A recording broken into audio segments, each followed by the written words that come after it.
morning, good afternoon, good evening.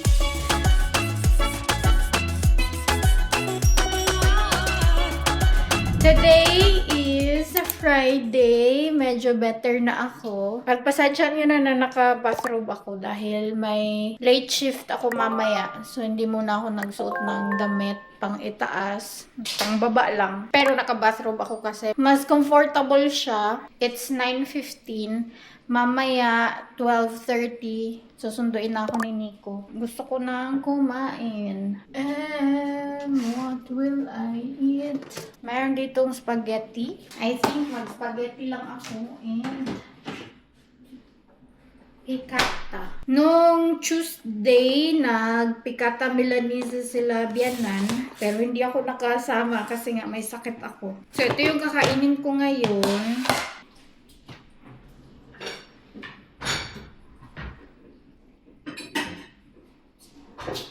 Hindi ito pinakain ni Nico sa akin kahapon kasi masama nga yung pakiramdam ko. Ayaw niyang matrigger. Kaya hindi ako pinakain na ito. Alam niyo ba, kinain ko lang lugaw. O, diba?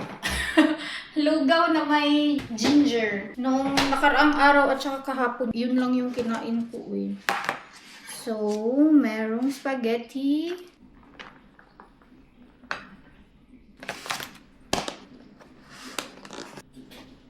But this time, ito yung kakainin ko. Meron to siyang tomato sauce.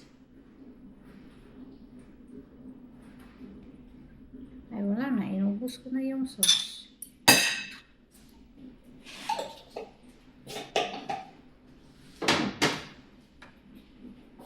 Initin ko lang siya dito sa microwave.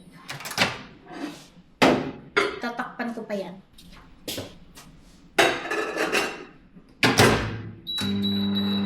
Maaga ako mag-get ready ngayon para mamaya wala na ako gaanong gagawin. Hindi naman din ako magluluto. So, okay lang. Wala talaga kasi akong gagawin today. Kahapon din, wala din akong ma-vlog kasi wala din naman akong ginagawa. Pinahinga ko talaga yung sarili ko kasi natakot ako na baka hindi ako maka-duty ngayon. Kaya kahapon, whole day, nandito lang ako sa bahay. Wala din akong trabaho. Si Nico, work from home siya kahapon para mabantayan ako at maalagaan ako. Diba? Bongga. Habang may work siya, siya yung nagpo-provide ng mga kailangan ko. Char lang. Ang bilis ng oras, uy. Maaga akong gumising, actually. 6 AM akong gumising. Sarap na ito eh. Paborito ko to na niluluto ni Bianan. Pikata Milanese. Lagyan ko siya ng super daming pepper.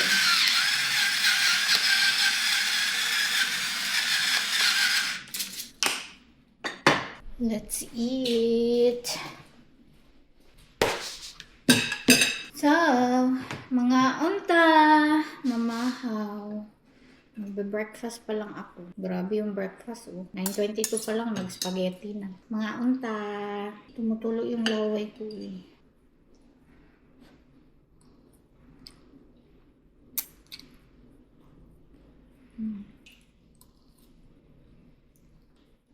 Iba pa rin yung lasa pag fresh siya.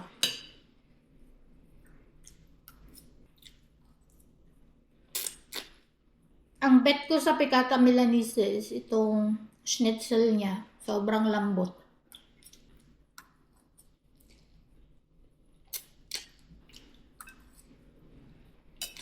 Tapos na akong magbihis. Ayusin ko na lang yung aking buhok. Nalulungkot ako kasi hindi ko mahanap yung aking lip balm. Tinted lip balm. Ginamit ko pa yun sa last work ko nung Monday. Hindi ko alam kung saan ko nilagay. Nag-decide ako mag-get ready today kasi merong nagtanong sa inyo ng aking eyebrow mascara. Minsan lang ako nagre-recommend ng mga product at may nakapansin sa inyo So, thank you naman. Tatalian ko lang yung aking buhok. Alam nyo ba, medyo magulo pa tong kwarto na to dito. Kasi, nung nag-sick leave ako, merong nakita si Nico na vanity table na tinapon na ba. Chinat ako ni Nico kung gusto ko ba daw. So, sabi ko sa kanya, kunin niya for temporary. Kasi, hindi ko pa alam kung kailan ako makakabili ng vanity table. Well, hindi ko pa naman talaga kailangan. Pero, maganda kasing magkaroon ng vanity table para kasya lahat ng gamit mo ba na kailangan. So, sabi ko sa kanya, dalhin niya dito sa bahay. For temporary lang naman. So, ayun, dinala niya. Actually, nakatayo kayo ngayon sa vanity table. Papakita ko sa inyo mamaya pag tapos na ako sa aking buhok. Hinahanap ko talaga yung aking tinted balm. Pero hindi ko siya mahanap. Nasaan ba kasi Sana nandun lang yun sa locker ko. Hindi ko talaga siya mahanap. May nagtanong sa inyo ng lip balm na to. Lip balm to siya na tinted din. 04 yung akin. Kasi feeling ko sa brown skin tone ko tapos maitim yung labi ko. Mas bagay sa akin yung mga cherry-ish na color.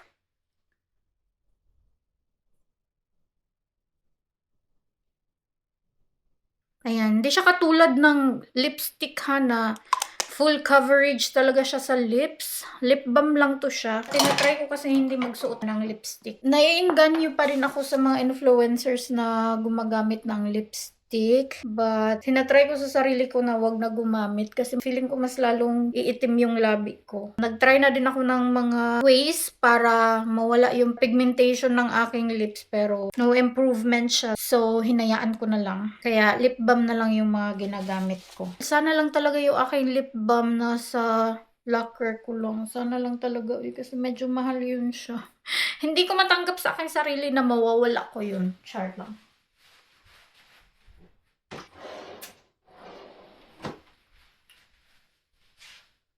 Mag-accessorize muna ako.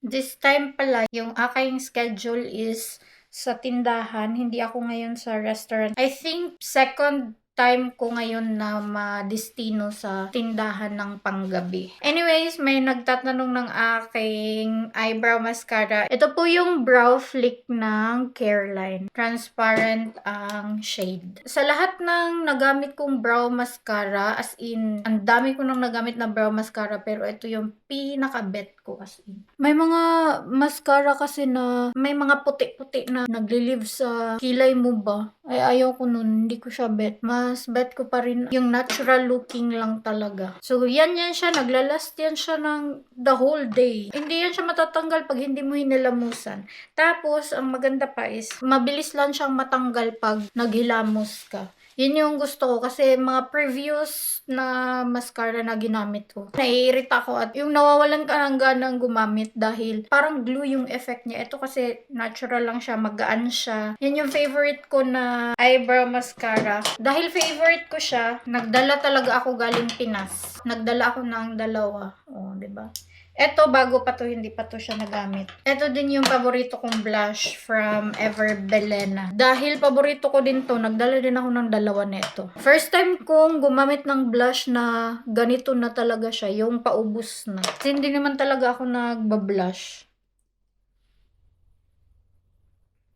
Sa Pinas, hindi din ako nag-blush kasi feeling ko hindi naman siya makikita dahil dark yung kulay ko. Morena ako. Pag nasa Pinas ako, sobrang brown na brown ako ba. So, feeling ko hindi siya makikita. Tinatamad din talaga ako maglagay ng makeup pag nasa Pinas. Gusto ko yung carry lang. Yung hands-free na ba, yung ready to go ka na lang. Lipstick lang okay na. Pero, last year, na-influence ako ng mga pinsan ko kasi ang hihilig nilang maglagay ng makeup. Hindi sila nalabas ng bahay nang walang makeup. Na-influence ako sa kanila ba. So, ayun. I think nakita nyo din sa vlog. Pag umaalis ako, pag feeling ko maglalagay ako ng makeup, nagme-makeup na din ako. Pero, sobrang dalang lang yan siya na pangyayari. So, okay na ako niyan. Diba? Ang bilis lang. Kung magtatanong din kayo, ito yung aking blush from Everbelena na Pillow Pop Dreamy Sakura. Meron akong binili dito na ibang blushes, pero hindi ko siya ginagamit kasi hindi ko siya bet. Klarong-klaro na nagbablush ka ba? Ito kasi parang wala lang. Parang glowy lang yung effect niya. Hindi ko alam kung klaro niyo ba dito, pero yung glow lang talaga yung habol ko sa kanya, as in. So, anyway, I'm done. Mag-hair na lang din kaya ako, no? Para wala na akong trabaho mamaya. Kasi meron akong kukuning camera. Yung aking Osmo Pocket 2, na ibenta ko na siya. This coming March pa. April ko pa siya mapapadala kasi dadalhin ko pa siya pa Pinas. Gusto kong mag-send ng proof na walang sira yung aking Osmo. Gagawa ako ng video and then isisend ko sa buyer. Yung ibang accessories ko, ipapamigay ko na lang din kasi sayang lang din, nakatago lang siya. I decided na mag-hair na lang din ako. Tatapusin ko na to. Bahala na lang na lagi akong naka-cup. Kasi hindi ako matatapos sa aking buhok pag hindi ko sinuot itong cup. Bawal kasi na hindi mag-cup doon. It's either magka-cup ka or gagamit ka ng cook's hat. Anong tawag doon? Basta. Ayaw ko magsuot nun. Mas prefer ko tong cup kasi malinis tingnan ba. Ang aking hair tool for today is ito siya.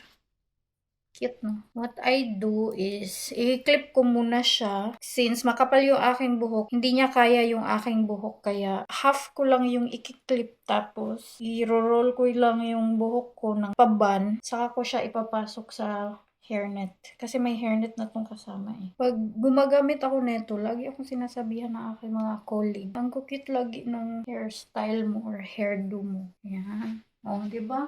Cute na siyang tingnan. So, lagi ako nakaganito. Minsan, pag early shift ako, minsan naglalagay ako ng mascara. Pero minsan lang yun pag nasa mood akong maglagay. Kasi naiinis ako pag nagtatanggal ako ng mascara tapos umiitim yung under eyes ko. Mas magandang maglagay ng mascara para buhay na buhay yung mukha mo. Pero pagka nagtanggal ka, madadamage yung under eyes. Siguro dahil sobrang nipis ng skin natin dito sa under eyes. Hindi na ako magsusuot ng relo dahil panggabi naman ako.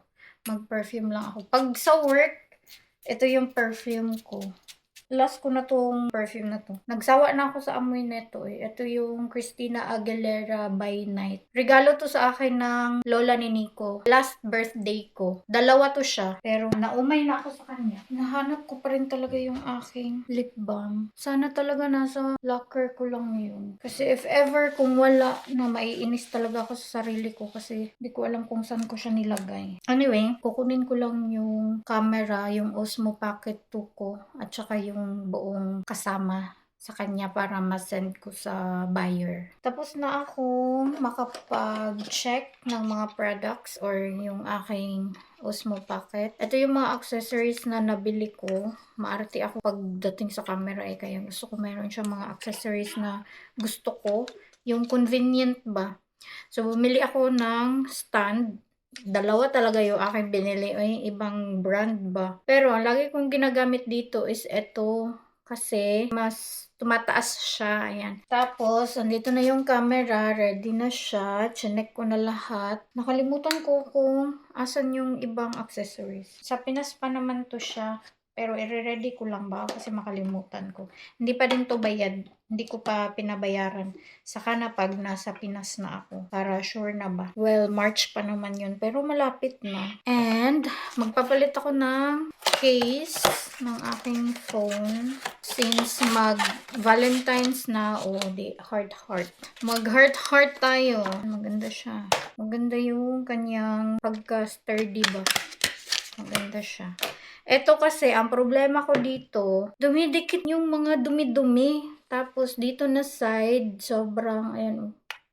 Kung napanood niyo yung previous vlog ko, binili ko lang to dahil naka-sale siya. Tapos, favorite color ko. Gusto ko sana nung walang magnet something, pero walang available. Ano ba yan? Ayan, oh. Wow. O, diba? Super ka-heart naman po doy. Super in love man ang person. Anyway, it's 11:06 na. Tingnan nyo naman yung kalat dito. Pak! O, diba? Ang kalat. Kakainis. Kahapon kasi, ang plano ko magtutupi. Pero, pag yumuko ako, nahihilo ako. Kaya, hindi na ako nakapagtupi. Yung aking damit pa na isusuot ko sana nung duty ko, Tuesday, tsaka Wednesday, nandito pa din. Hindi ko na-arrange. Huwag yun ang pansinin yung aming ilaw dyan. Hindi pa yan napalitan. Walang oras ni kung magpalit. Ewan ko sa kanya. Lagi ko na yan siyang nare-remind dyan. Pero wala eh. Anyway, nakita ko na yung aking hinahanap na lip balm. Nandito siya. Tinignan ko siya doon sa jacket ko. Nandun lang pala siya. Thank God. Kasi hindi ko mapapatawad sarili ko pag nawala yan. Ang mahal yun eh. Ang mahal niya for a lip balm. Kaya pagpasensya nyo na OA ako pagdating sa mga presyo-presyo.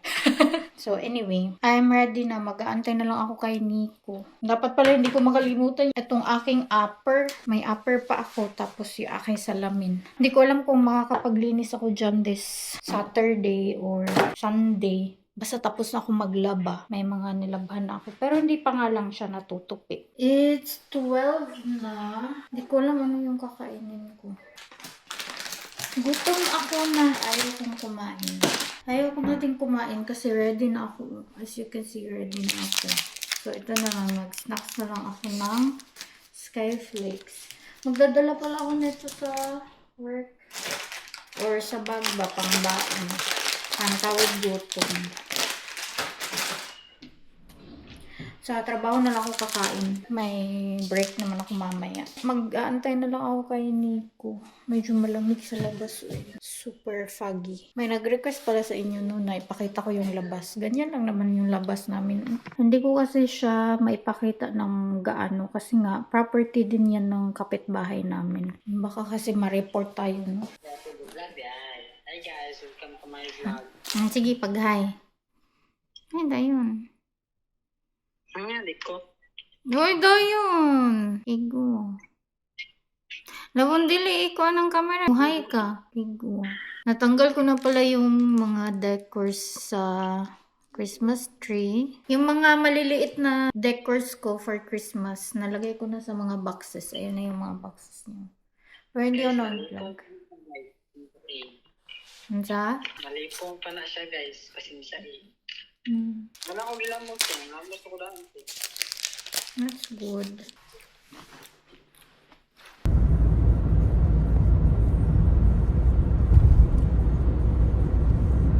Tapos na akong mag-ready sa aking mga paninda. Yan na yung aking mga paninda, oh. Madami siya. Nandito na ako sa work. Actually, kanina pa. Pero, nire-ready ko yung aking mga paninda. Pero, di ko na lang siya ipapakita sa inyo. Kasi, baka makapiso ako sa aking boss, no? Nag-aantay na lang ako ngayon na mag-open. In 7 minutes, mag-open na ako. Actually, meron akong 1 hour na break. Pero, hindi ko siya tinake kasi naglinis ako ng konti dito. Ganito kalaki yung aming tindahan, oh. Dalawang kase. Dito sa akin, isa. Tapos, dun yung isa. So, every morning pag early shift, 2 teller yung open. Pero, pag kagabi, isa lang. Usually, pag panggabi ako, nasa restaurant ako. But this time, dito ko sa tindahan. Actually, in-invite sana ako ni Belle. Hi Belle! Happy birthday! Birthday niya kasi ngayon. In-invite niya sana ako sa Munich. Sa Munich sana kami magla-lunch. Pero kinailangan ng tao this day. Nakiusap yung boss ko kung pwede ba daw akong magtrabaho today kasi walang magtatrabaho for late shift. So, ayun. Kinancel ko yung invitation ni Belle. Sayang, libre na sana yun. Makakapag-Korean barbecue na sana ako. Hindi pa ako nakakapag-Korean barbecue. Foggy siya, uy. Tapos na pala ako. Pupunta na ako ngayon sa kitchen.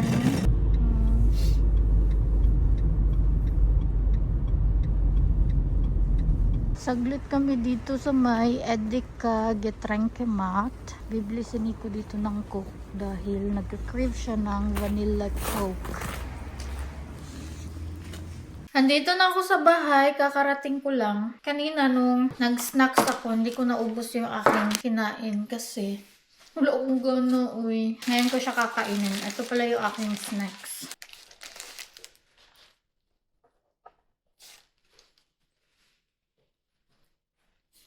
Mga anta. Ako lang gumawa na ito. Ang lamig. Paalis na kami, uy. Susunduin namin yung aking kapatid para maaga siyang makatulog tonight. Dahil bukas, medyo madami kaming gagawin. Isasama namin yung kapatid ko dahil kailangan namin pumunta sa recycling area. Tapos mag-grocery. And then, I think magpapa-haircut siya bukas. Kasi medyo mahaba niya yung buhok niya. It's already 9:21. 9:30 yun siya matatapos sa work niya.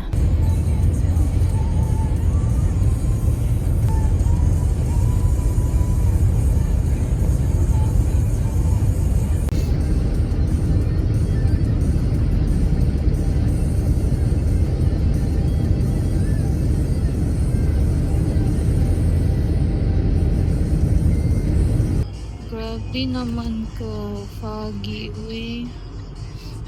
As in, maliwanag siya sa camera, uy, pero madilim siya at super foggy. Andito na kami. Is it? Nein, das ist nicht der. Der hat Rucksack. Oder? Das ist es doch. Siehst du doch, wie er geht und er hat eine offene Jacke. Andito na yung kapatid ko. Die anderen sind Akala ko hindi siya kasi bakit siya may backpack? May backpack ba siya? kein anderer geht mit offener Jacke raus, mein Schatz. Siya nga pala, oh. Ba't may backpack to? Dito na yung kapatid ko, oh. Aru-aru. Pupunta tayong Wextofhof. Kala ko ba magpapa-haircut ka bukas? Oh, haircut ko bukas na kay. Yeah. Kailan lang ko pa-picture para sa official detail. Kaya nga, sinundo ka namin ngayon para maaga kang makakatulog. Ah! Ilang po uban eh. Kinanglig ang uban mo yung bubuang. Oh my God, wala ako. Dapat kay Sunday. Gani. Ay, Sunday, magawas gyapon ta. Gani. Ayaw nyo, uy. Kigwa. Magpa-haircut ka man, uy. Kigwa ka. Gani. Masaya ako dyan. O di mag-hike ka. Magpa-haircut ka, mag-hike. Gusto mo, maglakad ka. Libre mga alas 10 lang. Grabe yung fogs, oh. Super foggy siya, uy. Sa camera, maliwanag. Pero in real, madilim siya. Makapal yung fogs.